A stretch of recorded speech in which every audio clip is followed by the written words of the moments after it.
అందరికీ నమస్కారం. ఇవాళ మనతో ప్రముఖ ఆధ్యాత్మికవేత్త, ఆస్ట్రాలజర్, దత్తాత్రేయ మరియు గణపతి ఉపాసకులు మురళీధర్ శర్మ గారు మనతో ఉన్నారు. వారితో మాట్లాడదాం. గురుగారు నమస్కారం. మహాదేవ శ్రీమాత్ర నమః. గురుగారు, సెప్టెంబర్ నెలలో ధనుసు రాశి వారికి ఎలాంటి ఫలితాలు ఉండబోతున్నాయి కాస్త వివరించండి. తప్పకుండా అండి. ఇక్కడ ఒక విషయం ఏమిటి అంటే, ముందుగా కూడా ప్రతి వీడియోలో కూడా నేను చెప్తూ ఉంటాను, వ్యవహారిక నామము జన్మనామము వేరుండి డేట్ ఆఫ్ బర్త్ ప్రకారంగా వీరికి దశ అంతర్దశలను నిర్ధారణ చేసుకొని, మరొకటి ఏమిటి ముఖ్యమైనది అంటే, ఏదో వృషభ రాశికి బాగుంది, పలానా రాశికి బాగుంది అని మనం సంతోషపడిపోవడానికి ఆస్కారం లేదు. ఇక్కడ గోచారంలో గ్రహాలు అనేటువంటివి మారుతూ ఉంటవి, గ్రహచారంలో గ్రహాలు అనేటువంటివి మారవు. మనం జన్మించినటువంటి సమయానికి ఒక లగ్నం అనేది ఏర్పడుతుంది. ఆ లగ్నాన్ని ఆధారంగా చేసుకొని మనకు కొన్ని గ్రహాలు ఉండేటువంటి స్థానాన్ని బట్టి సప్తమ స్థానము వివాహానికి సంబంధించింది, పంచమ స్థానము మనకు అబ్రాడ్ కావచ్చును, ఉన్నతానికి సంబంధించింది, సంతానానికి సంబంధించింది, ఇలా ఏ గ్రహాలు ఎక్కడెక్కడ ఉన్నాయి అనేటువంటిది అదొక పరిశోధన, అదొక విద్య అది. సో దాన్ని బేస్ చేసుకొని ఆస్ట్రాలజీ అనేది మనం చెప్తే అదొక నిజం అవుతుంది. వారు ఉండేటువంటి పరిస్థితి ఏంది, నాకేది ఎప్పుడు నా ఛాలెంజ్గా నేను చెప్తూ ఉంటాను ప్రతి వీడియోలో కూడా, మీరేం చెప్పొద్దు, డేట్ ఆఫ్ బర్త్ పుట్టిన సమయం ఇస్తే నేనే మాట్లాడతా, విషయం ఇది ఈ పరిస్థితిలో ఉన్నారు కనుక, లేదా 4-5 విషయాలు నేను చెప్తా కనుక ఈ విషయాన్ని మీరు అబ్జర్వ్ చేసుకొని ప్రతి మనకు ప్లే అయ్యేటువంటి ప్రతి వీడియోను కూడా మీరు అర్థం చేసుకోవాలని చెప్పి కోరుకుంటూ, ధనస్సు రాశి వారికి వారి యొక్క నోరును వీరు ఎంత అదుపులో పెట్టుకుంటే అంత టాప్ పొజిషన్కి వెళ్తారు వాస్తవానికి.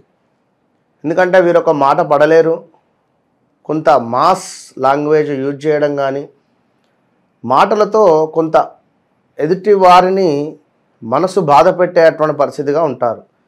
ఎవరు అంటే, ఎవరి జాతక చక్రంలో అయితే గురువు కానీ శనిగ్రహం కానీ కలిసి ఉన్న, కుజుడు నీచబడి ఉన్న, గురు రాహుల కలయిక ఉన్న, ఇక వీరిది టూ మచ్ ఉంటుంది. ఎవరి జాతకంలో గురువు 6వ స్థానంలో కానీ 8వ స్థానంలో ఉంటే, ఇప్పుడు ధనస్సు రాశి వారికి హెల్త్ ఇష్యూస్ రావడము, హార్ట్ ప్రాబ్లమ్స్ రావడము, అవమానాలు జరగడము, గొడవలు ఏర్పడము, మంచి చేయబోతే చెడు ఏర్పడము, వర్క్ ప్రెషర్ ఎక్కువ అవడము, కన్సీవ్ అవ్వడము. ఇక్కడ మరొకటి కూడా 23లో వివాహం అయింది, 24లో ఇప్పుడు గురువు 6లో ఉన్నారు, కన్సీవ్ తప్పకుండా అవి కొడుకో బిడ్డో ఉదయించేటువంటి పరిస్థితులు. ఇలా ఇది ఒకటే అని కాదు, ఉద్యోగ మార్పిడి, ఉద్యోగ ప్రయత్నాలు కొంత మానసిక ఇబ్బందికి గురి చేస్తాయి, వ్యాపారంలో కూడా కొంత అనుకూలంగా ఉండే పరిస్థితి ఇలా గురువు మూలకంగా ఉంటుంది. మరి శని మీకు అద్భుతంగా ఉంది. శని మూలకంగా ఏమిటయ్యా అంటే, ఇప్పుడు ఈ యొక్క నెలలో రవి కూడా మీకు శుభంగానే మారబోతున్నాడు. దీనివల్ల ఈ రవి మూలకంగా అనుకున్న పనులు అనుకున్నటువంటి విధంగా ముందుకు వెళ్తున్నాయి. అదేవిధంగా వ్యాపారం అందు మంచి లాభాలు ఉన్నాయి. ఏది రవి శని మూలకంగా చెప్పేది గుర్తుంచుకోండి, గురువు మూలకంగా ఆల్రెడీ చెప్పున్నా. జీవన శైలిలో మార్పు, శ్రమకు తగ్గ ఫలితాలున్నవి, చక్కటి ఇతరుల నుండి సహాయ సహకారాలు అందే పరిస్థితి ఉంది. దీనివల్ల అనుకోని ధనాదాయము ఉంది. గృహమునందు కొన్ని శుభకార్యాలు ఉన్నవి. కొన్ని విషయాలలో శ్రద్ధగా ముందుకు వెళితేనే ఫలించేటువంటి పరిస్థితి ఉంది. మృష్టాన్న భోజనము ఉన్నదంటే వేల తప్పిన భోజనాలు, కొంత చురుకుదనముతో కొన్ని పనులను మీరు తప్పించుకునేటువంటి ఏదో మీకు నెగిటివ్ జరిగే చోట మీ చురుకుదనంతో మీరు పాజిటివ్ వైపుగా వెళ్ళే పరిస్థితి ఉంటుంది. కొంత వాహన సౌఖ్యం ఉన్నది. ఇక్కడ వాహన సౌఖ్యం అంటే శని ఇనుముకు అధిపతి. పిల్లలు నాకు వాహనం కావాలి, 2 వీలర్ కొని, కారు కొనియండి అంటే మీరు కొనియకండి, ఇప్పుడు నెక్స్ట్ ఇయరే కొనియండి. ఎందుకంటే గురువు 6లో ఉన్నాడు, కష్టం, ఇది కష్టపెడతాడు. కనుక గుర్తుంచుకోండి, వాహన ప్రమాదాలు కూడా పొంచి ఉన్నాయి. ఒక వాహన సౌఖ్యం అంటే వాహన ప్రమాదం కూడా ఉంటుంది అక్కడ. ఇంకా ఇంటి అందు సంతోషము కావచ్చును, అదేవిధంగా ఆలోచనలు ఏవైతే ఉన్నాయో అవి కార్యరూపం దాల్చేటువంటి పరిస్థితులు. ముఖ్యంగా కూడా మీ తండ్రి తరపు కానీ తల్లి తరపు కానీ ఏమైనా ఆస్తి లావాదేవీలలో మీకు కొంత ఇబ్బందికరమైన వాతావరణం ఉండేటువంటి పరిస్థితి ఉంటుంది. ఇట్లా ధనస్సు రాశి వారికి, ఇప్పుడు ధనస్సు రాశికి సంబంధించినటువంటి భర్త, తులారాశికి సంబంధించినటువంటి భార్య ఉంటే కనుక ఇద్దరిట్లో ఎవరికైనా ప్రాణహాని ఉండేటువంటి పరిస్థితి ఉంటుంది. కనుక చాలా జాగ్రత్తగా ఉండాలి. తులారాశికి సంబంధించిన భార్య, ధనస్సు రాశికి సంబంధించిన భర్త ఉన్నా ఇప్పుడు ఇద్దరికి కొంత గొడవలు ఏర్పడే పరిస్థితి ఉంటుంది. క్లియర్గా చెప్తున్నాం, వర్షం పడుతుంది గొడుగు తీసుకుపోమ్మని. ఇంత క్లియర్గా చెప్పినప్పుడు కూడా మీరు మీ మొండి వైఖరిని ప్రవర్తిస్తే ఎవరేం చెప్పలేరు. ఇక్కడ కొన్ని రోజులు ఇబ్బందికరంగా ఉంది. ఎన్ని రోజులు చెప్తున్నా? 2025 మార్చి దాకా. అప్పటి వరకు సైలెన్స్గా ఉండండి. మార్చి కాకుండా ఫిబ్రవరి దాకా అయినా.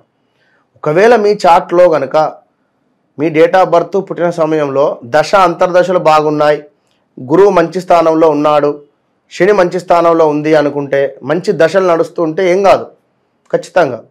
లేదు అంటే కొత్తగా వివాహం జరిగిన భార్యాభర్తలకు గొడవలు, ఆడిబిడ్డతో గొడవలు, లేదా సొంత అన్నకు చెల్లకు కూడా గొడవలు అయ్యే పరిస్థితి ఉంటుంది. ఇలాంటి బంధువులతో కూడా గొడవలు ఏర్పడే పరిస్థితి ఉంటుంది. కనుక చాలా అంటే చాలా జాగ్రత్తగా ఉండాలి.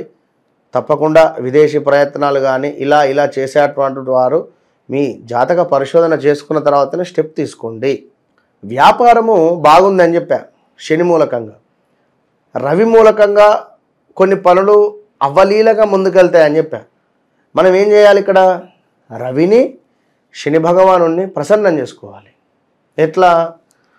సూర్యోదయం కంటే ముందే నిద్ర లేవాలి, సూర్యుని దగ్గర దీపారాధన పెట్టాలి, శనికి నల్ల నువ్వులు దానం ఇచ్చుకోవాలి, లేదా శని గ్రహం వద్ద దీపారాధన చేసుకోవాలి. చేసుకుంటే ఈ పనులు అనుకూలంగా అవుతుంది. ఇక నాకు ఎట్లాగో అనుకూలంగానే ఉంది అని చెప్పి ఇంట్లో చెద్దరు కప్పుకొని పడుకుంటే అనుకూలంగా ఉండవు కదా. గమనించుకోండి, కష్టే ఫలి. ఎంత కష్టపడితే అంత రిజల్ట్ ఉంటుంది. ఇక మరొక విషయం ఏమిటంటే తీపి పదార్థాలు, అంటే లడ్డు కానీ ఏదైనా మీకు తోచిన తీపి పదార్థాలు తప్పకుండా గురువులకు దానంగా ఇవ్వండి.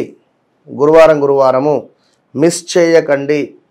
ప్రతి గురువారం కూడా తీపి పదార్థాలు దానంగా ఇవ్వండి, అది ఎలాంటిదైనా కూడా. మరొకటి, గృహములో కొంత చికాకుగా ఉంటే ప్రతి గురువారము ఆదివారము ధూపం వేయండి ఇంట్లో, ఒక రకమైనటువంటి ధూపాన్ని. విన్నారా? ఆ ధూపంలో తెలుపు రంగు ఆవాలను వేసి ధూపం వేయండి, మంచి ఫలితం ఉంటుంది. All the best. సెప్టెంబర్ నెలలో ధనుసు రాశి వారికి ఎలాంటి ఫలితాలు ఉంటాయో తెలియజేసినందుకు ధన్యవాదాలు గురుగారు. మహాదేవ్.